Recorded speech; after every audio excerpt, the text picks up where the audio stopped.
Welcome to the show. This is Felina B. Flossin. And I am Monickie Scott, and we are excited to have you join us as we support and encourage women in 5 areas: the mind, body, soul, while laughing more and loving more. And today we have a special guest with us for our 5-star spotlight. Yes, joining us is Deborah, aka Ms Shula Devine. She's a marketing and PR consultant in the Ladies Room Studio and founder of the Las Vegas Erotic Arts Festival. And today she joins us to talk about her role as a proclaimed erotica connoisseur. Thank you guys so very much for having me. I'm so excited to be here and be a part of this. Just really excited to be here. We're so excited to have you. So I just gave our listeners a little bit about your title, but Okay. let us know, who is Deborah or Miss Shula Devine? Deborah is the marketer. So marketing and PR pays my bills. That's my passion. It's probably what I have done for over 20 years. And because I have a knack for writing, I do a lot of content writing and helping particularly small businesses obtain publicity, because most people don't know how to write a good press release or how to pitch to the media, who to contact. So that's where I make my bread and butter. But my passion under Miss Shula Devine is erotica. So I write erotic short stories. I have produced an erotic live show here in Vegas, probably starting 7 or 8 years ago. We don't do as many live shows now as we did in the past, but it was a little bit of cabaret, a little bit sketch comedy, and with a live audience. Okay. And so that led to, the now soon to be Las Vegas Erotic Arts Festival happening next year in March. Well, we're going to talk a little bit more about that in a little while, and more about your journey and how you became to be who you are. But first, do you mind if we handle a little 5-star business? Absolutely not. Go ahead. When you hear the words 5-star living, what does that mean in your world? You know, you think of what immediately comes to mind is 5-star service. And everybody knows that's kind of top of the line.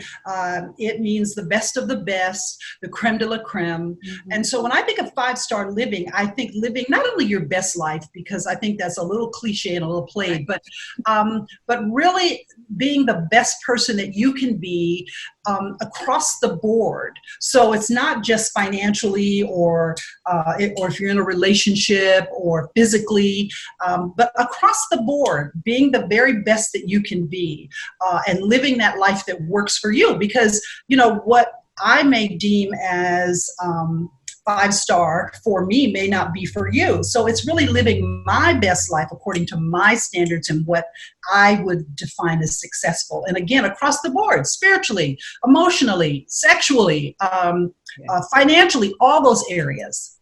Yes. Yeah. And hearing you say that, what are some things that you do to bring the balance of those things in your life? How do you find balance in your life? Oh, good Lord, the balance is hard. Yes. The balance is hard, especially when you are passionate about what you do, because then your work is not really a chore. You don't check in and check out, and you're not watching your watch and the time, because you're so passionate about what you're doing that the time just slips by. And so it's very easy to have extended hours, become a workaholic, where you're not taking care of yourself, you're not taking care of others. I think that's a piece of it. So it's difficult sometimes to find that balance, but I think that you almost have to do so right now, today, I've decided I'm going to spend, a half hour, an hour, or 2 hours doing nothing, or I'm just going to close my computer down and I'm just going to go out here and go shopping for an hour, just window shopping, even if you don't buy anything, or spending time on the phone with friends, or I think all of that brings balance to your life, particularly, again, helping other people. Sometimes it's hard to find time and resources to feel like you're benefiting someone else. And I think that's all a part of the balance. Wow, very true. Well, thank you for sharing with our listeners what 5-star meaning it means to you. Yeah. So you have a particular message for women, or should I say you're on a mission when it comes to women. Yeah. Tell us about that mission. Well, I believe that women of color in particular, struggle when it comes to their sexuality. And when I say struggle, I mean being free to express your sexuality, to freely talk about it. If I go into a setting and start talking about sex and erotica, people's ears pick up, the room becomes a buzz. So it's a topic that we're interested in, but we're not free to talk about it because I think part of that, particularly for Black women, is our upbringing. It's our culture. You were taught, or at least I was back in the day, you keep your skirt down and your legs closed. And, that's all you learned about sex. And then you whispered among your friends who was having it and who wasn't it. But we never talked about our physical needs and how to tell a partner the things that you need sexually for satisfaction. We didn't talk about masturbation, God forbid that you were pleasuring yourself. So there's just so many areas for women to grow in terms of expressing their sexuality and being free to talk about it and free to experience it in the way that they want to, without judgment, without shame. Wow. Yes, indeed. Yeah. And what would you say women should be doing more of, and what should we be doing less of to gain more confidence in understanding our own sexuality?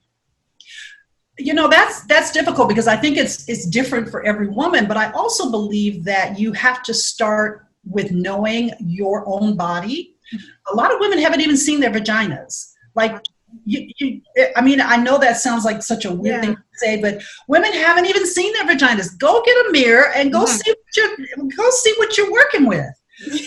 Because how then can I identify these body parts to say to my partner, lover, or whomever, touch me here, touch me there, I don't like this, and how things work.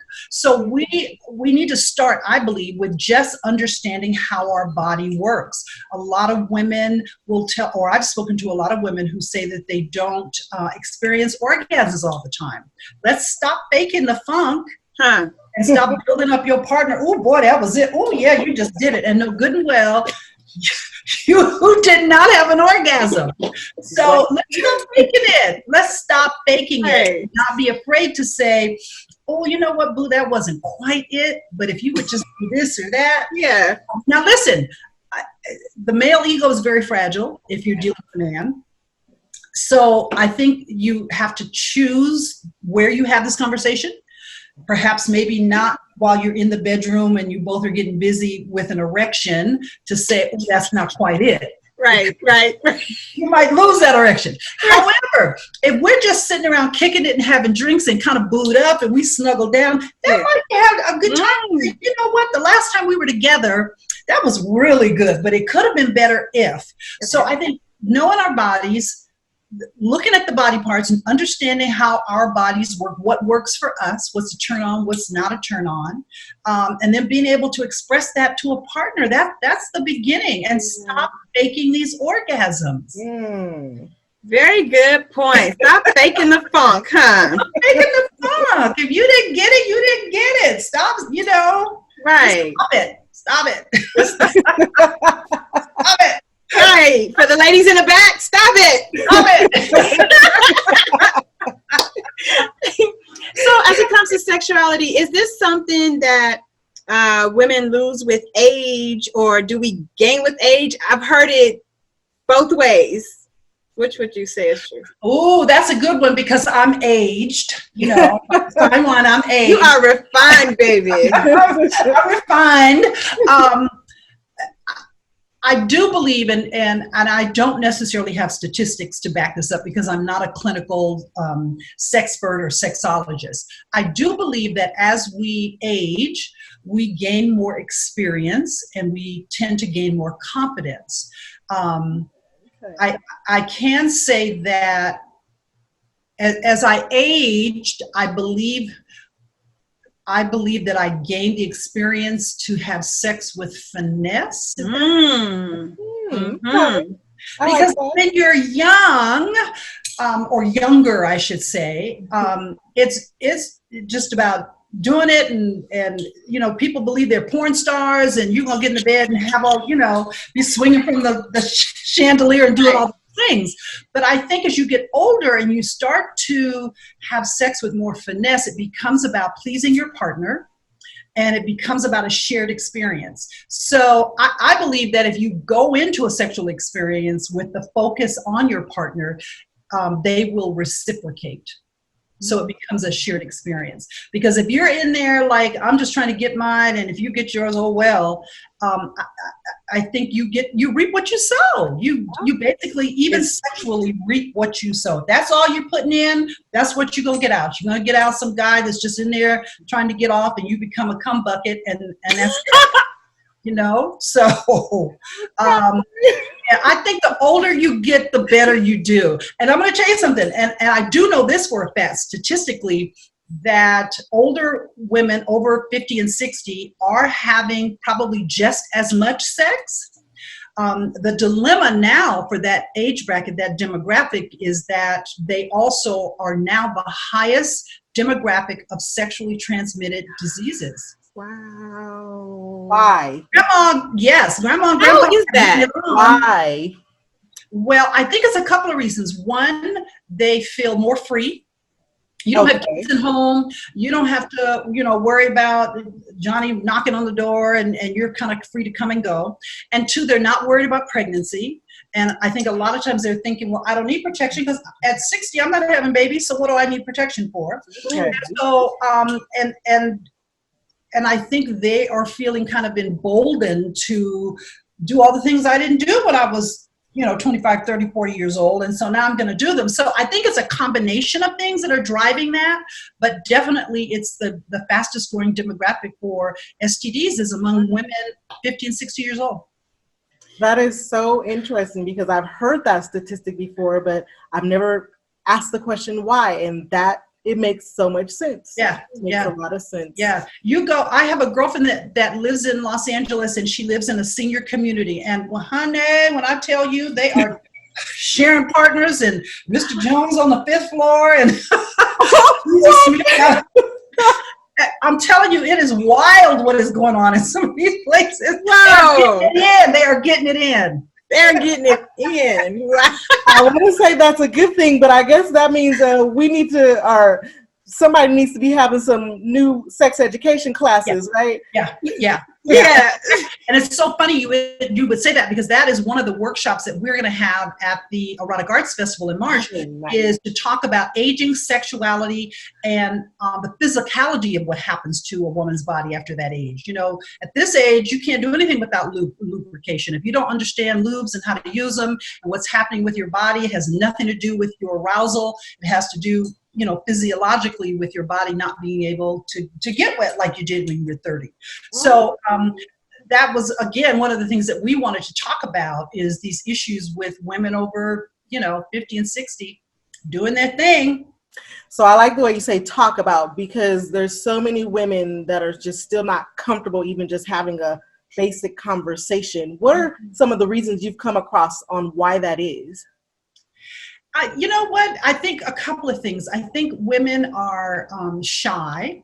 We don't want to kind of have our business out there. And again, I'm really talking more to women of color. We don't want to have our business out there. Everybody don't need to know that, you know, this is what I do on the weekends, because I do go to church and sing in the choir on Sunday. So they don't need to know I'm freaking on Friday night. So I don't want to talk about it. And then judgment, because while we all know that we are having sex, God forbid that a woman has more than one sexual partner. So for a man, you the man. Shoot, you the top dog. You got 5 or 6 women in rotation, dude. What's up? But if I say that I have 5 or 6 guys in rotation, then I'm promiscuous. I'm hoish. So there's judgment that comes with that. So we don't want to talk about it. We did about a year and a half ago, a workshop on anal sex. And I thought people are just not going to come out. They're not going to talk about this. But I swear it was one of the best sessions we ever had, because we found out people's fears and what they're doing and what's not working, and how I've always wanted to kind of ask that question. So it's necessary for us to have these discussions.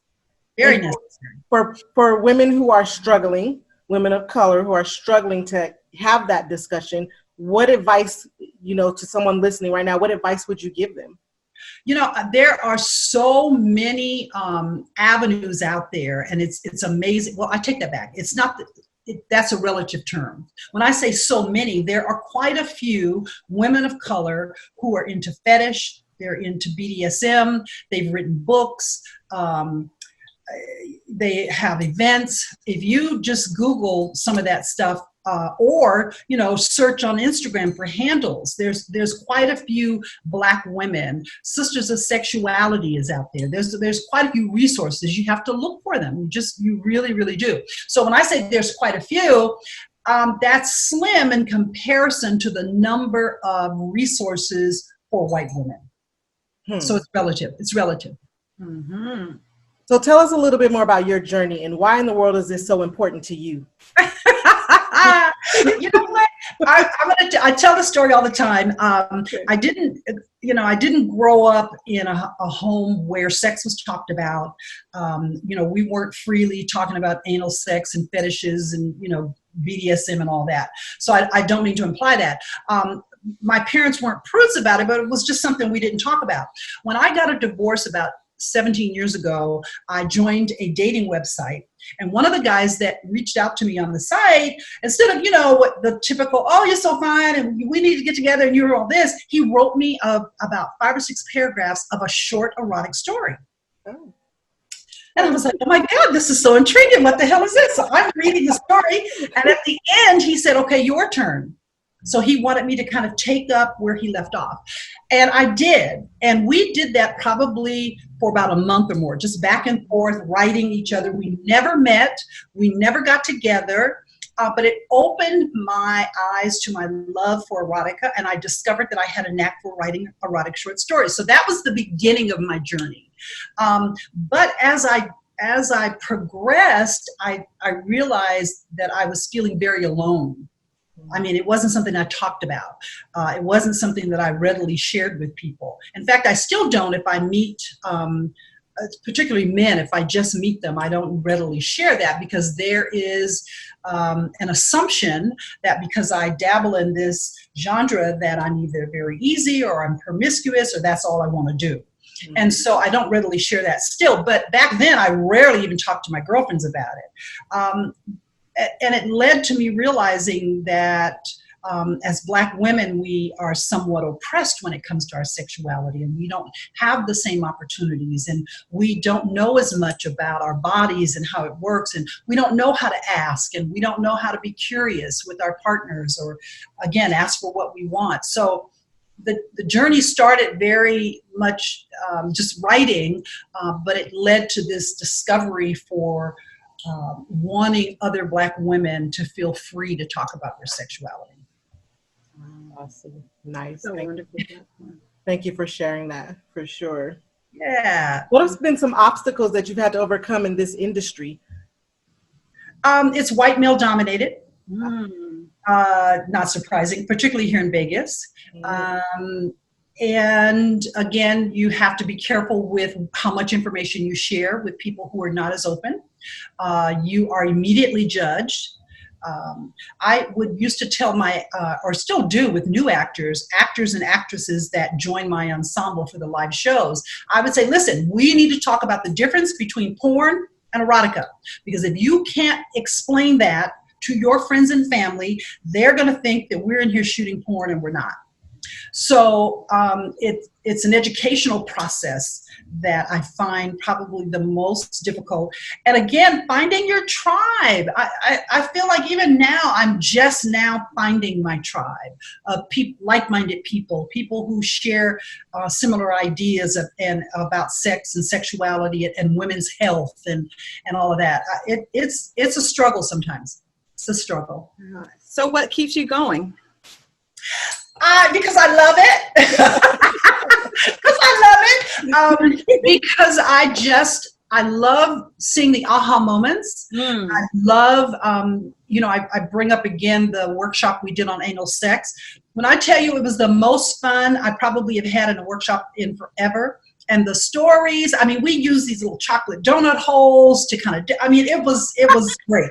And so to hear the stories and the aha moments and to witness, Black women kind of getting free, that's what keeps me going. That's awesome. Sounds like you've had the courage to follow your dreams. Yeah, for sure. So there's a person listening right now who is lacking the courage to move forward in their life and follow their dreams. What are the words of wisdom that you would impart to them? Well, first I would say that if you are not scared, if you're not trembling in your boots about something you want to do, it's not for you because it's not your passion, because you really have to care. And B, then maybe it's not big enough. I truly believe the things that we want to accomplish in our dreams should scare us to death. You should be trembling in your boots like, oh my God, how are we going to do this? Nobody's ever done it. Or somebody did it, but they didn't do it well. I can do it better. Or this is brand new. I'm out here reinventing the wheel. How am I going to do it? It should scare you. And if none of those things are happening, then it's not a passion that you're going to stick with. Because it will become very mundane and you'll become lackadaisical. And when it gets hard, you won't push through. I would say have that check first. Is this scary? And if so, then it must mean I care and I'm passionate about it. So what little step can I do today to move towards that dream? And it doesn't have to be a big thing. I so often get caught up in the bigger picture. And it just has to be a little step. Just, if you want to write, just say today, I'm just going to write for 5 minutes today. Or I'm going to go read some other authors that I really like and it kind of explore this area. If you're a musician or something, I'm just going to spend 30 minutes today just in complete silence so I can hear the creativity in my own head. Just start with something small. But those baby steps have got to be, because the big steps in the big picture scare the hell out of you. That's right. I totally agree with you there, Deborah. Tell me about what's something you're proud of having achieved in this arena? Oh, goodness gracious. One. I know there's probably many. Share with us one. I think the first time that I had one of my stories picked up by someone else. So I started writing for Rundu Staggers is a woman out of Atlanta. She does erotic photography. She's got these beautiful images and coffee table books and all that stuff. And she read some of my stuff and allowed me to post one of my stories on her website. That was my very first public, exposure. And so since then I have written more stories for her section. I think it's called Bedroom Stories or something like that. So for me, that was huge because it validated what I was doing and my writing, my creativity. And, I've gone on to do a lot more other things for her and some other people as well, but just having my work exposed on someone else's site. So they trusted what I was doing enough to say, let's put this with, what I'm doing. And it opened up, a whole new list of audience for me. Awesome. That's amazing. Yeah. Is there any questions that we didn't ask? Look. No, I think those were really, really good questions. And just, I think sex is a huge part of 5-star living. I think that you gotta be having it. You can Google online the benefits of sexual experiences. It's good for you physically, emotionally, and you can talk about all the endorphins and all that stuff. But I think part of that is the sexual intimacy. So it's the connection with another human being, and I don't think there's any deeper connection than sex. And so that's part of 5-star living. So if you're not, doing the do, maybe you don't have a balanced life quite yet. Hi. Your stars may be off. Right, one of your stars, maybe you might have a half a star. When you see those ratings and it had a half a star.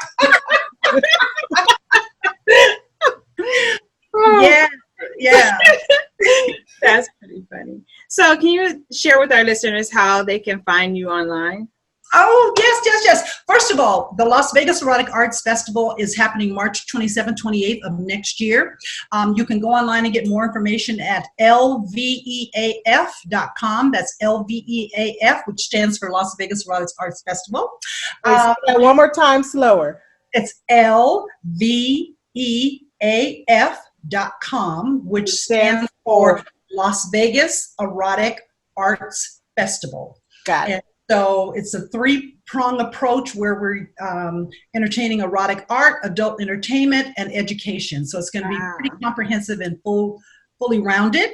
Of course, the youre.com, and that's OHYEARIGHTTHER.com.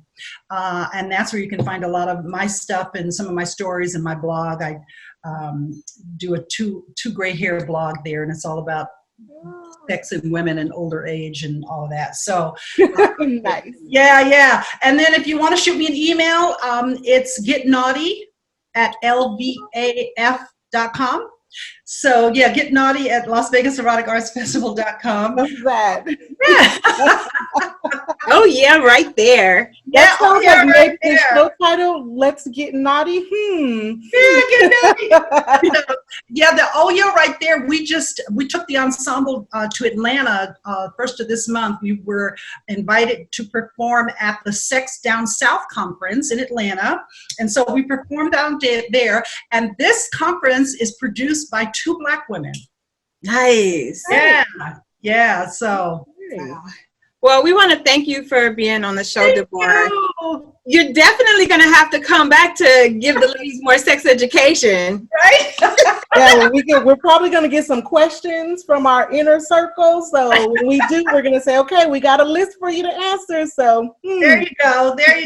Well, thank you so very much for having me. I mean, this was a blast. Yes. Thank you for being with us.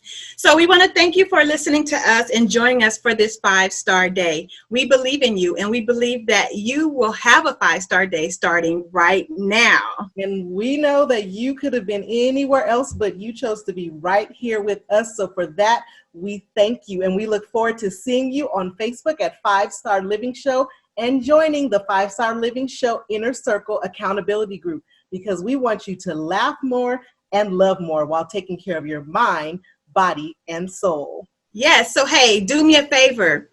Make it a point to have yourself a 5-star day. The 5-Star Living Show is sponsored in part by NVPphotographer.com, and special thanks goes out to our super producer, Mr. Dana Scott. We'll see you next time. Bye-bye. Thank you. Thank you for listening to the 5-Star Living Show. Take care of your mind, body, and soul. And remember, love more and laugh more.